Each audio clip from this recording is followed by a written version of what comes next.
Ayezu, Ayeza, Ayezuzu, Ayezaza, Ayezu, Ayeza, Ayezuza, Ayezazu, Ayezuzazu,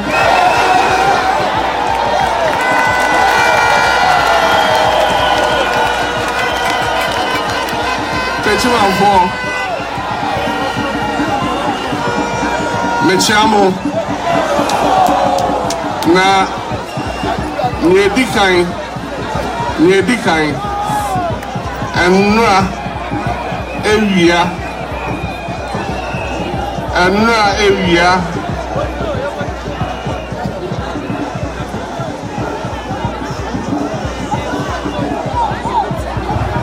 Hello? Safe mote. Enra Ewia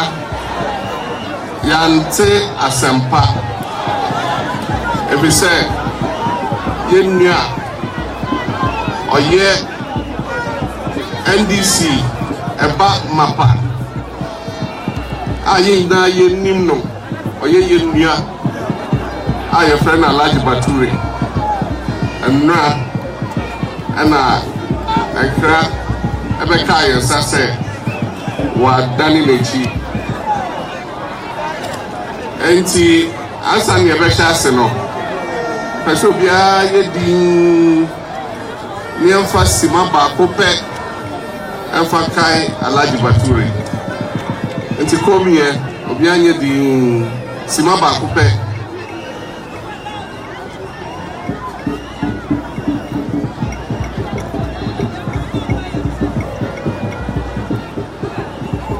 Twedi ampa Nyankopon Enfa ne kransie Ale Jikashi Ale Saya Futa Ale Bashi Janatu Firdaus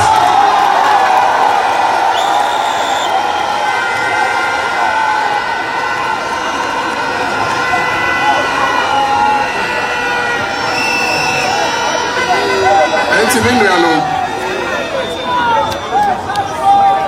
Nantia ye nanti Ense yeshase watamale ye free ho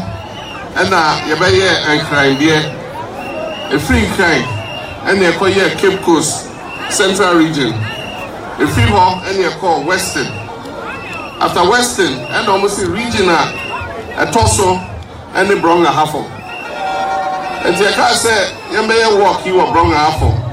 ena executives na say there be I say NDC Fapem no e wotechiman NDC Akuma e wotechiman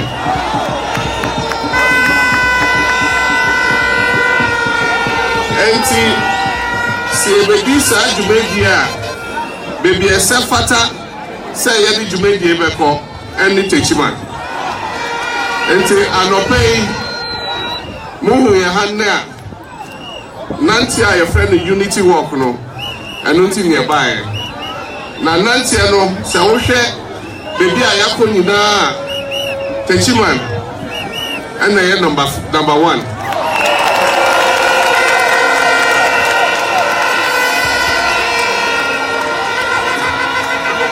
every say o hwe kilometer dodo a ya nanti bebi a yakọ bia Baby, I nante no ye measure kilometers no. Na ye kon nante Otakwa ye nante 12 kilometers. And ne techiman dia ya ye nante a ye di free Kenten Park and nante etwa techiman ho hia ye no. Ya ye 14.2 kilometers.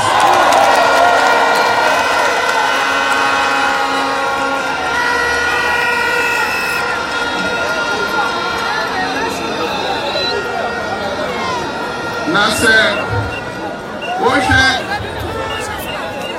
ni patugo epie yenso a emi se techiman di first ni patugo a ebeka ye ho a ye nanti na techiman ene number 1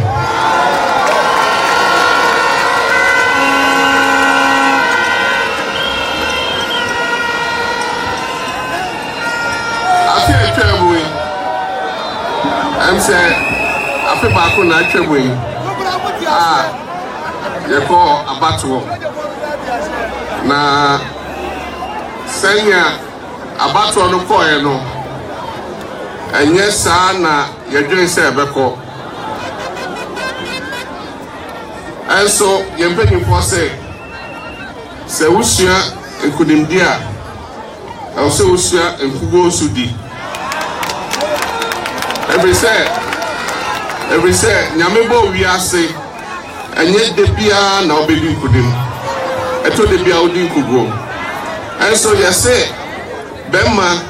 enye mpresen a obehwe asidehia say na upeja wo mu wohwe asiwia say na upeja wo mu okenya wo upeja wo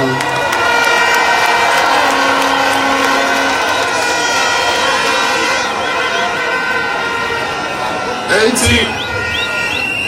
se NDC ahwe ase a ne hia ne se nye beye ntem asa sorry biom dum enu ne hia enso mehya mo bo se NDC ebe sorry biom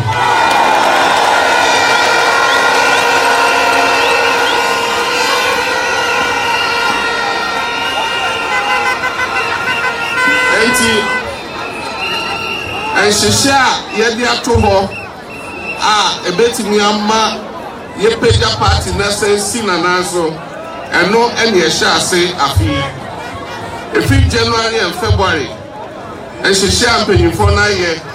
ene sɛ yɛna yɛbɛsa akɔ yɛ police station branch ne akɔtro yɛ din sɛ wo feel sɛ wo yɛ NDC ba ampa ene ne awobɛ ne sɛ wo betwa passport picture mienu na wo de 1 cedi pay na wako wo polling station branch and call headquarters and call regional headquarters and call how much we want baby a polling station ballot box BAC bia your NDC branch chairman wo enti bisa baby a branch wo na fa wo passport picture mienu ene wo 1 cedi pay na fa koma chairman no nia oil registration no obetro din passport picture no baako or the best share registration book no mo na baako or the share with membership card mo no assign no the card down ma and no na kire say ampa we are NDC member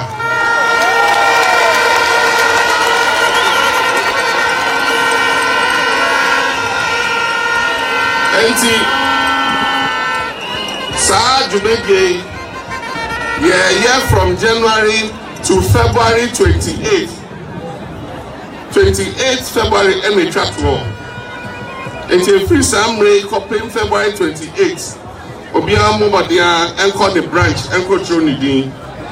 me am gina here me ye former president of Ghana am ye NDC bamapa me so me twa me passport picture mienu me kuta me 1 cedi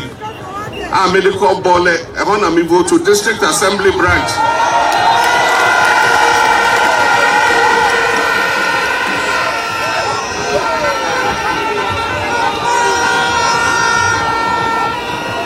me police station here district assembly and me call district assembly branch e wo bole na ma control me din na me tua me 1 cedi na ye the membership card amame na e ho fa so ne say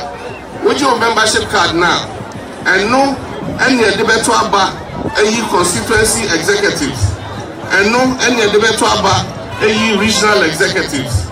and no any de beto aba eyi national executives and no any de beto aba eyi nipa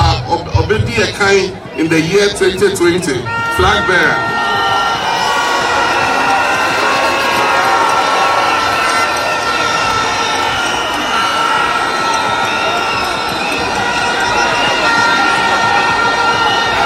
enti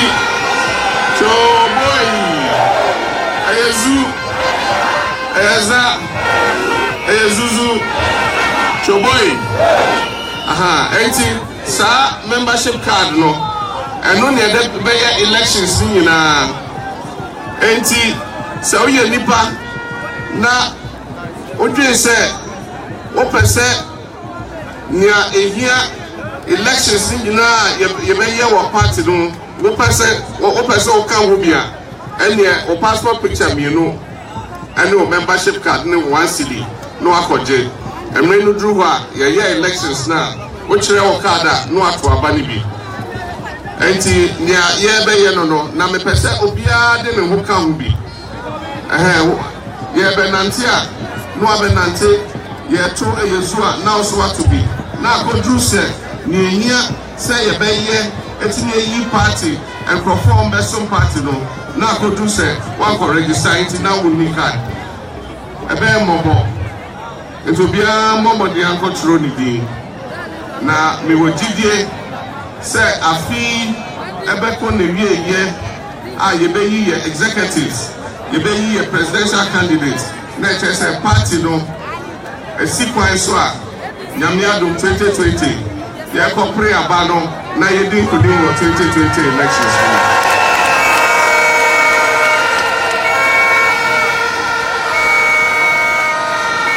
na me pamacho entitie ene kawantawa a 2016 e ba ye ntemu no ye nyina ye bombodi ane yin free ho me pamacho ni anipa ne peno mumma kwan na nipa ni yi sa nipa no obi sori o se mini chairman hwe abra ye ti NDC wo kro hana wo he me na makofa we se on bejina opa wompo on na bejina na nipa na ka se sa ene mani jire nipa no ko jina na yakodi guguo enti mumma yen to abano ni yi nipa dom da kuma pe se ne be ya ye ko to abana etimi edi nkunimu abatu odum enti branch executive so regional executive so constituency executive so national executive so yembo modia se ne be ya nipa dom no pe no omo ne be yi omo na me wogidie se nyame adom sa ne beba no me ba no san so a na 2020 de nyame adom 2020 de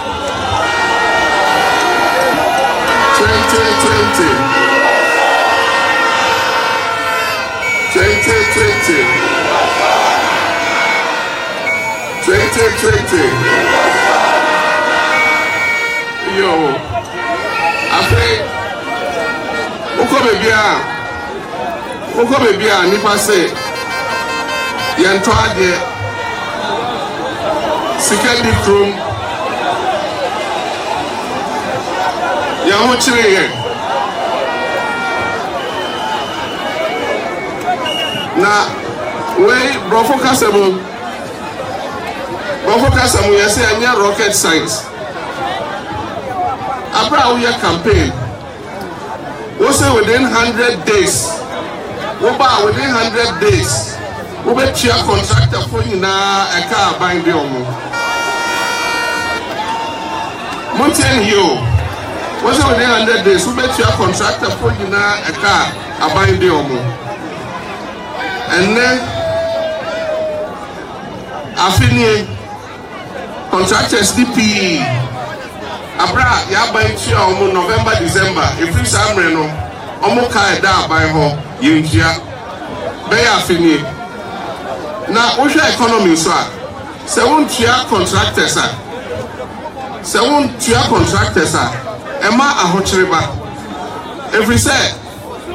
contractor na obetua ne ka na nyoton cement wakoto nipa ne cement na when tua contractor one ekoto ne cement no contract ko yeni when tua contractor ka obetimi aye ne tipa ye contractor na utua ne car steel bender mason carpenter almost ombeje adwuma ye if you say when tua contractor ka so when tua contractor ka mason steel bender carpenter ombeje adwuma ye na say contractor tua steel bender ni mason ni foreman ni sam conform car and also na construction site we be hu say yam man so omo di omeduane abesi ho enti adwuma no ekoso no na omo to aduane di na ye maame no nso enya sika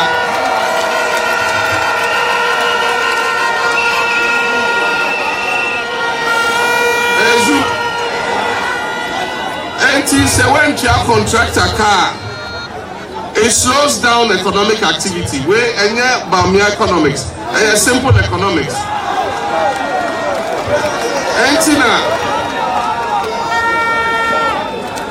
entina enemu kotra magazine motra ho the whole the obi afakre ma every say contractors in ejuma enti we dey yesre nanado yesre finance minister a car or the contractors don't you amuka every say contractors also when you amuka eya bosia na omukoji wo bank any microfinance when you amuka almost omutimi kotua banka enti say ma me no so here bosia wo bank wa say contractor na agisika no ama sika na kodi government o government si ontua enti say ya ma me mo ko bank wa ya pe bosia kakra o so sika ni o enti omo bombo dia no ontua contractors ka because contractors stimulate economic activity. When contractors are working, there is economic activity and there is distribution of income in the country. Enti ebo mo share contractor for say within 100 days on betu amuka omo mombe dia MD so na omo ntua amuka na fa esel eye oyo na say Okasa, there's no NDC for special prosecutor. Yeah, the special prosecutor, but that prosecutor is not special. Or your normal prosecutor, or your special prosecutor.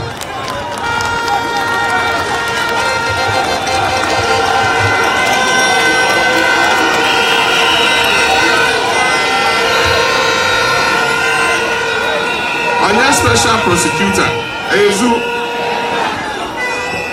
The special prosecutor is like any ordinary state attorney.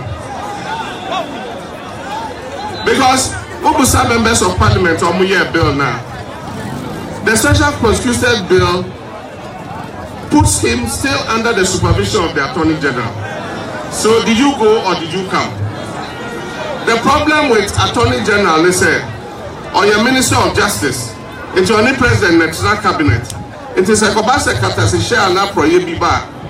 Akoya said na buying inti a oka buy no unti. Otimin prosecuted the panel. Enti na Adwemba said yenye special prosecutor. Enti aka oka special prosecutor. It was say oye independent. I just say abai and trend on your was oye ni onye. And then ya ka say Billy Abbey special prosecutor. Say opeja accept no kaso do quarter. Attorney General bet me akache so unjai. Mo guy say invisible forces combo judges be ewo Kumasi. Attorney General Faili bibi I friend nolly prosecuted. Osha bill no more. Attorney General Asema special prosecutor peja Attorney General bet me Faili nolly prosecuted. Say unjai assembly HD. Entina me say prosecutor no onye special because say open say or yes special prosecutor and here I was here amended 1992 constitution no. Now you creating office of an independent special prosecutor and sana with be nya sa fahundie any independence a obetimi akon etia katasi share the project but say anya sa dia any prosecutor no hokwa na mate se nipa bi eno person odin ko sheho na minim de but se sa nipa na ombo atutu ni din egu bedwam a ene sa nipa no onye independent ko wa go MPP lawyer nipa onye o man beni ejuma in the same you say o person here special prosecutor enti am say yeah, NDC for yes, special prosecutor, attorney general, state attorney, now the baby,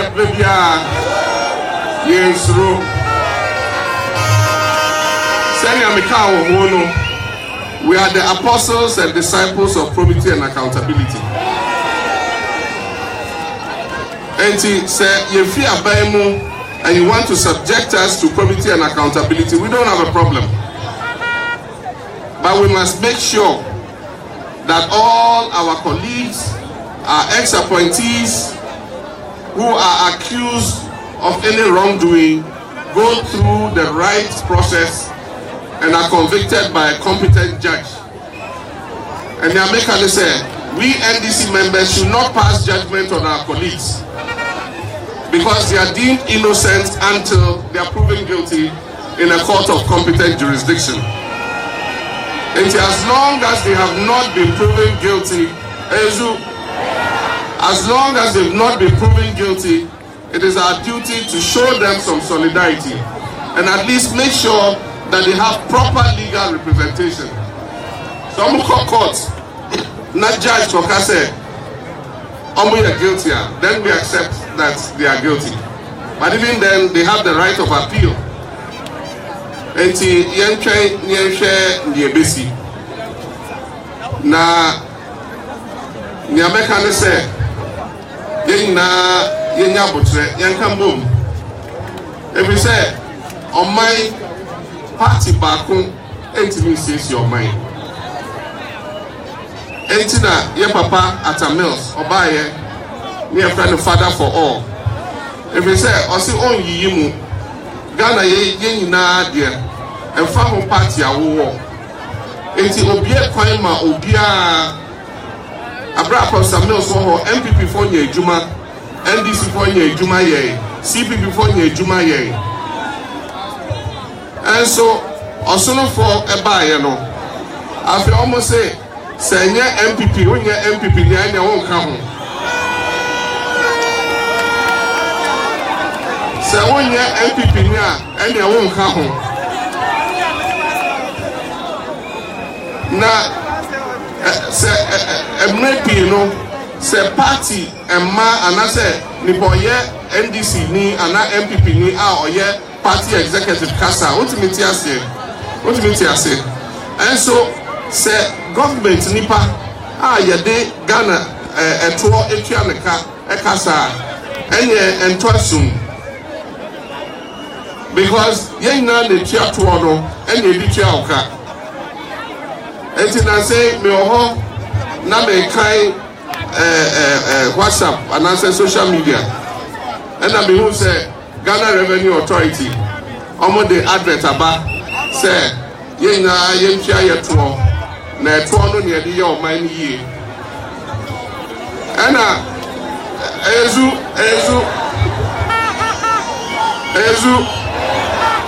and na obi atrase baby, Ghana Revenue Authority advertises say obi anko Ghana for nyina enko tua omotro and obi atras yes say omo kwani MPP for to dancer if you say omo ya Ghana for chen ya ka no ezu enti sakasa no entwasum na me efutu amema na nado ene MPP aban. And they say, Omumomodian can Ghana for Gina and boom. And Fahu said, we are NDC and now we are MPP. And Tono Omobejia, Yembisa, we are NDC and I say MPP as Anyaje, and Tono if you ho. And the Ina Yakambum near Papa. Na say, and say, and your Macacra TV license, let's sign your mano.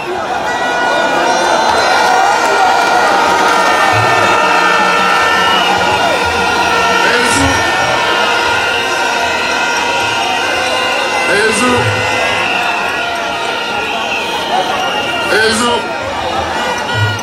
na say BBSia yes o na abai ni hoshe it will be say this is an unaware government if we say BBSia ye nim hoshe TV license court eba yes o minister ni hoshe nanado ni hoshe first aid kits yes o ko ye o ko register o card this auto first aid kit they say I buy him Moshe 100,000 Ghana cedis or the betra or my penny chain. Yes, Nanani Moshe.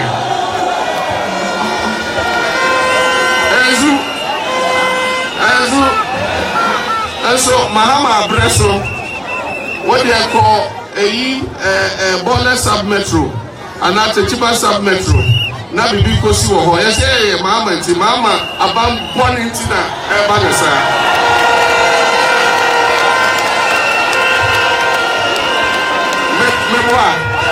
More kind. Mama Bresso, say BBC or a Prasibi. Never can say Mama about one intin and a Sisano. And so a Bible from my head. The BABC a bad president to go, so not president in the world. I think I may say, Surah Himemu, heaven, get back open the wall, get to the new. I also don't remember no crab back open the wall, and then no crab you.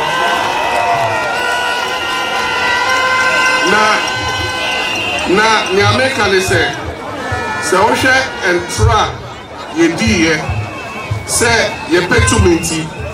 Enti na meka say me ya ntete me sa me nya nipa ya tete me say to me nti me di tro enche Ghana for because I say DK ma say me buy ya say me ne yere lodi na dia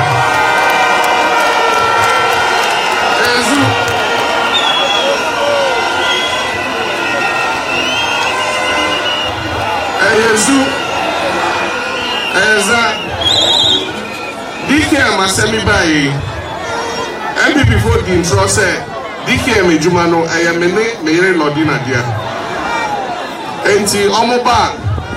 ombeji sikanu ho no ma chichama enkrofo omoji free omo ho no me say ene nyame adarment mo aba DK mo hwehwe mo hu why dia semene lodina dia bechi ekotum afe obia anu ayekom ezu na entro de se wodi baako a jesa usa di mienu entro aka ho esa di miesa ka ho efi se entro entimi ntina enti ehya ase ehim hima jesa wodi entro baako aka ho na tibi choki we we hu na ni mienu him this all di from me sa eka ho na choki mienu no enso de entra na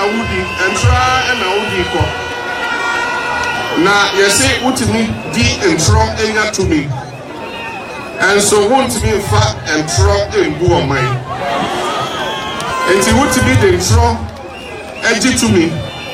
and so want me fa entro embu o mai enti we dey me the manu me see ha na ma dam ase na ma ka chere mo say NDC no shaking NDC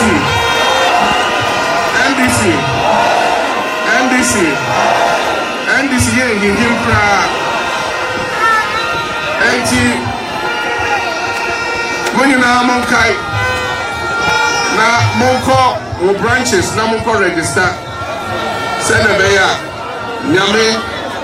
ejina echi na minim se 2016 ezu nyame shishenti ene ba ne send e bae every say send ya meka watamale no